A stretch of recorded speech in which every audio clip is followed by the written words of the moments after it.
Salut à tous, on se retrouve aujourd'hui pour parler du FC Barcelone en ce lundi 17 juin et on commence tout d'abord avec les joueurs du Barça en sélection. On va faire le point sur tous les joueurs du Barça qui ont joué ce week-end parce qu'il y en a pas mal qui ont joué. Et on commence tout d'abord avec le Danemark de Christensen. Le Danemark jouait hier contre la Slovénie, un partout. Donc dommage parce que quand même le Danemark était favori lors de cette rencontre. Bref, mais personnellement pour parler de Christensen, parce qu'on parle du Danemark parce qu'il y a Christensen, un joueur du Barça qui joue, lui il a fait vraiment un gros match.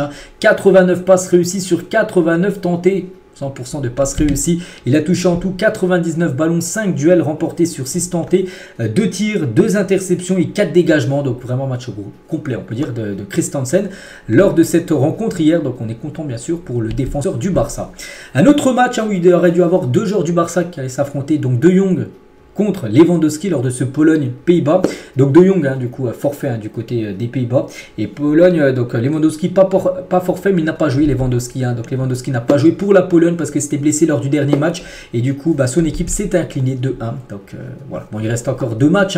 Ils vont affronter l'équipe de France et l'équipe autrichienne, cette équipe de Pologne, pour les 2 prochaines rencontres. On continue, on va parler maintenant de l'Espagne. Regardez, ça fait la une du journal Mundo Deportivo aujourd'hui. Euro sensation. Et ça parle bien sûr de Pedri et Lamine Yamal, parce qu'on va parler maintenant de l'Espagne qui s'est imposée cette avant-hier 3-0 contre la Croatie et ça a régalé et surtout Lamine Yamal, les gars, on va parler quand même de ce, on peut prendre ces deux mots là, diamant brut, quel joueur les gars. Bon, maintenant tout le monde le connaît bien sûr, Lamine Yamal, mais il faut rappeler à chaque fois son âge, il a 16 ans, bon ça il va fêter ses 17 ans là, une dizaine de jours à peu près, mais quel joueur et Lamine Yamal déjà titulaire. C'est un record, Lamine Yamal, 16 ans, est devenu le plus jeune joueur de l'histoire à disputer un match de l'Euro. Jamais c'est arrivé dans l'Euro. C'est lui le plus jeune de l'histoire. Toujours avec lui, c'est pas fini. Record également, Lamine Yamal est devenu aussi le plus jeune joueur de l'histoire à délivrer une passe D. Voilà, lors d'un championnat d'Europe des Nations, vu que c'était déjà le plus jeune. Donc s'il a fait une passe D, ou même s'il aurait marqué, il aurait à chaque fois ces stats, ces records-là du joueur le plus jeune. Donc là, le plus jeune joueur a délivré une passe D.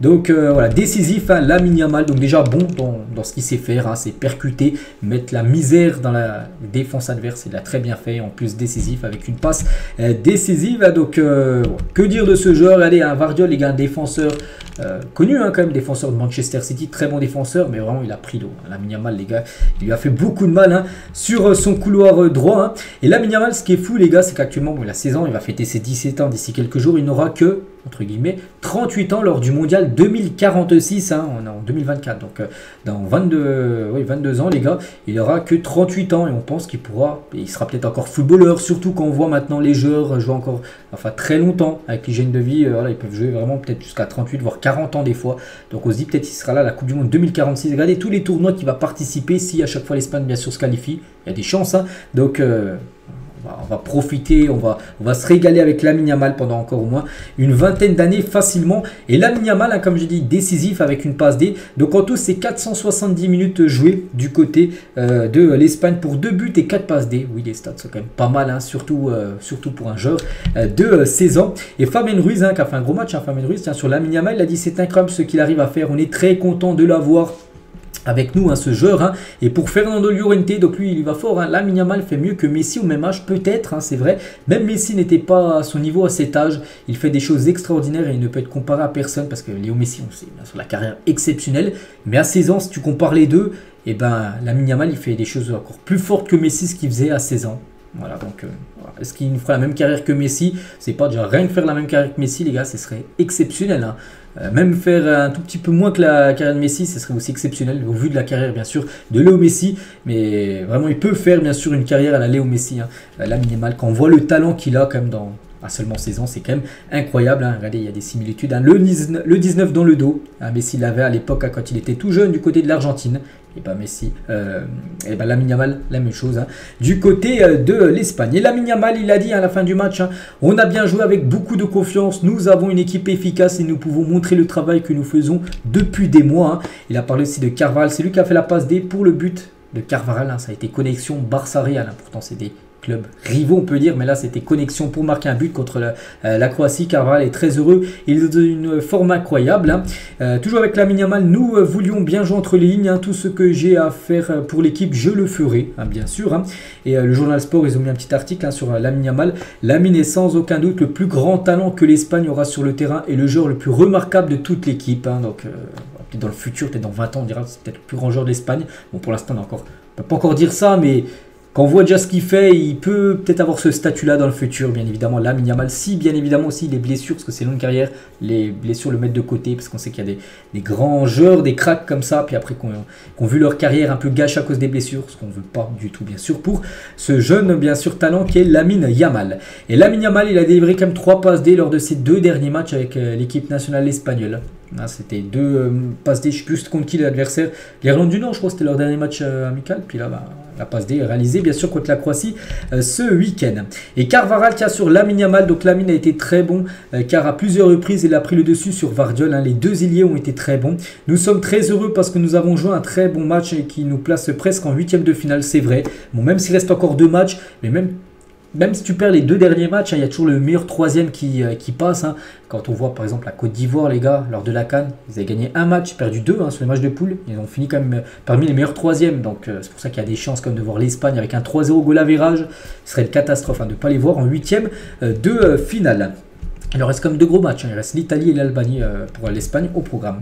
Et Luis de la Fuente, il a dit Lamine continue de grandir et de mûrir chaque jour. Donc voilà, ce qu'il avait dit, parce que parle un peu pas mal de Lamine Yamal parce que encore le match qu'il a fait à 16 ans, c'est fou. On peut voir la fierté de son papa et sa famille qui étaient présentes, bien sûr, pour sa première lors d'un match à l'Euro. Et Lamine, je change ton maillot avec l'examen de mathématiques parce que l'année prochaine, il passe le bac. Et là, il a amené ses devoirs. Il avait dit, même en interview avant l'Euro, il avait dit que jamais de mes devoirs. Il fera ses devoirs plus, bien sûr, il jouera les matchs. Donc, il lui a dit, voilà, je fais tes examens de maths, mais tu me donnes ton maillot. Donc, bon, je ne sais pas s'il lui a donné son maillot, je pense pas. Bref, on continue nous avec l'Euro aujourd'hui. Un joueur du Barça va jouer, c'est Jules Koundé avec l'équipe de France. Ce soir, il y a Autriche-France. C'est à quelle heure? C'est à 21h. Et Jules Koundé devrait jouer, même un titulaire. Regardez la compo probable. On peut voir au poste de défenseur droit. Koundé devrait commencer dans le 11 de départ. On souhaite bonne chance, bien sûr, à Koundé et aux Bleus. On continue avec l'autre une. Attends, je vais montrer la une. C'était avec Pedri et Lamine Yamal, ou l'Euro sensation. C'était marqué pilote une sport, les gars. Ça parle de ça. Barça et Porto négocient. On peut voir 2 joueurs, Victor Roque et le jeune Faye. Donc, c'est quoi en gros ça?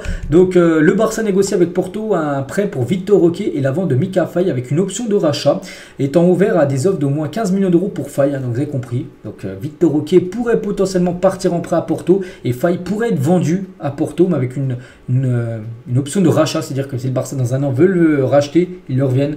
Ils le font revenir à moitié prix. Donc voilà, ça fait la une Journal Sport aujourd'hui. Donc voilà, concernant 2 jeunes joueurs qui pourraient partir du club. On verra. Le Barça est clair sur le fait qu'ils veulent que Cancelo continue du côté du club. Mais les exigences de Manchester City rendent cela impossible. Les rapports en provenance d'Angleterre indiquent qu'ils veulent environ 30 millions d'euros pour le vendre. Ce que le Barça ne peut pas se permettre. En gros, le Barça aimerait, comme c'est le cas actuellement, un prêt d'une saison de Cancelo au Barça sans payer, voilà tout ça. Et voilà, en gros, City, il préfère bien sûr l'argent, il préfère le vendre. Donc pour l'instant, ça se complique un peu la situation, on peut dire, de Cancelo.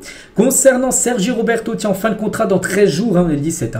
Des clubs espagnols comme Gérone, Valence, Séville ainsi que le FC Porto sont tous intéressés par la signature de Sergi Roberto. Son avenir est actuellement loin de Barcelone, parce que là, il reste plus que 13 jours avant la fin de son...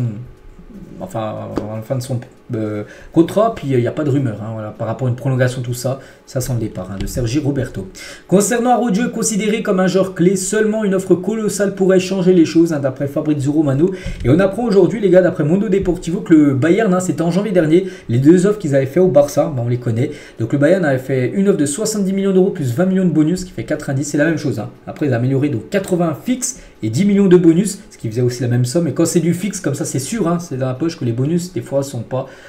des fois, la somme des bonus n'est pas payée parce que si les bonus ne sont pas atteints, vous avez compris. Donc, les 2 offres ont été rejetées par le FC Barcelone. Donc, ça, c'est en janvier dernier. Donc, est-ce que là, le Bayern va de nouveau revenir à la charge? On ne sait pas. Et comme j'ai dit, les gars, Fabrizio Romano dit que si une offre colossale arrive, pour moi, c'est quand même une belle offre, ça, 90 millions d'euros, et bien, pour être vendu, on verra. Ferran Torres n'a pas l'intention de quitter le Barça. Voilà, concernant Ferran Torres, qui est actuellement avec l'équipe espagnole. Donc, lui souhaite rester, bien sûr, du côté du club. Luis Diaz et Nico Williams, 2 joueurs qu'on entend beaucoup en rumeur du côté du club, donc coûteraient environ 60 millions d'euros chacun. Bon, après, ça m'étonnerait que les 2 viennent d'un coup. Mais un des 2, oui, là, il y a des chances. Après, à choisir, je préférerais peut-être Nico Williams, pourquoi pas. Parce que c'est très bon joueur. Même si Luis Diaz, c'est aussi un bon joueur. Il faut en prendre un, je prendrais Nico Williams. Bref, donc voilà, ça coûterait 60 millions d'euros hein, donc si tu fais les deux, c'est 120. Mais voilà, il joue dans la même position, donc 1 suffit bien sûr hein, pour jouer ailier gauche, surtout qu'à droite, tu as Lamine Yamal. Et voilà, tu n'as pas besoin d'amener quelqu'un pour remplacer Lamine Yamal, surtout qu'il y a aussi Rafinha hein, qui peut aussi jouer ailier droit. Hansi Flick a demandé des rapports sur le Barça Athletic, l'équipe réserve, hein, et l'équipe juvénile A, donc l'équipe C, on va dire les U19. Hein. Il veut garder une trace des joueurs de la Masia pour renforcer l'équipe première. Hein. Il y a des jeunes joueurs comme ce jeune joueur, les gars, Noah Darvic. Hein, et Hansi Flick et son staff souhaitent inclure Noah Darvic à la pré-saison de l'équipe première. Il est allemand, un peu comme Hansi Flick. C'est pour ça Flick il se dit, tiens, on va essayer ce jeune allemand. Et c'est vrai qu'il y a pas mal de joueurs. Les gars, regardez les 10 joueurs de Barcelone qui tenteront de convaincre Hansi Flick en pré-saison. Donc Julian Araujo, qui a été prêté à Las Palmas. Eric Garcia, qui a été prêté lui à Gérone. Hein, Alex Vallée, Pablo Torre. Les gars, tiens, concernant Pablo Torre, l'avenir de Pablo Torre au Barça est incertain. Hansi Flick et la direction sportive devront l'évaluer. Donc lors de cette pré-saison, je dis, il y a pas mal de joueurs qui seront étudiés. Dans tous les cas, il n'envisage que 2 options, soit reste au Barça, il reste, si Flick veut le conserver, il restera, ou soit continue à Gérone, le club où il était prêté. Donc voilà, concernant Pablo Torre. Maguio aussi sera supervisé lors de cette intersaison. Casado, Victor Roque, Darvic, hein, on a parlé avant, Fati et Oriol Romeu. Voilà. Tous les joueurs après peuvent partir, peuvent rester. Ça sera Hansi Flick. Il peut garder les 10. Hein. Bon, ça m'étonnerait qu'il garde les 10. Voilà, ça ferait trop de joueurs. Parce qu'il y a déjà un gros noyau de joueurs qui reste, plus ceux-là qui seront montés. Mais peut-être la moitié, peut-être 3-4, je ne sais pas, voilà, pour être conservés. Et sinon, les autres seront soit vendus, soit prêtés la saison prochaine. Et on finit cet épisode aujourd'hui. On revient sur une déclaration, tiens, légendaire, quand même, de Ronaldinho, ancien joueur du Barça. Il a dit c'est peut-être l'une des pires équipes de ces dernières années. Il parle du Brésil.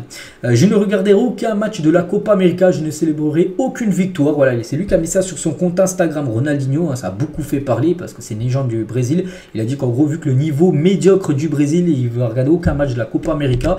Et Rafinha, joueur du Barça, il a réagi à ça. Il a dit Ronaldinho a dit qu'il ne regarderait pas l'équipe nationale du Brésil. Il y a quelques jours, il demandait des billets pour le match du Brésil à Vini Junior. Voilà. Et Rafinha, il a aussi parlé de Mbappé, parce que Mbappé a dit que l'Euro est plus difficile que la Coupe du Monde. Il a dit malheureusement pour lui et heureusement pour nous, il a perdu une Coupe du Monde contre une équipe sud-américaine. J'aimerais voir les équipes européennes jouer les qualifications sud-américaines sur les terrains sur lesquels nous jouons. Donc, voilà ce qu'a pu dire Rafinha, c'est en conférence de presse, là, quelques jours du début de la Copa América. Donc voilà les gars, ce qu'elle va dire aujourd'hui. J'espère que ça vous a plu. On se retrouve bien sûr demain. Demain, il y aura encore beaucoup de choses à dire. Et je vous souhaite une très bonne journée et à demain.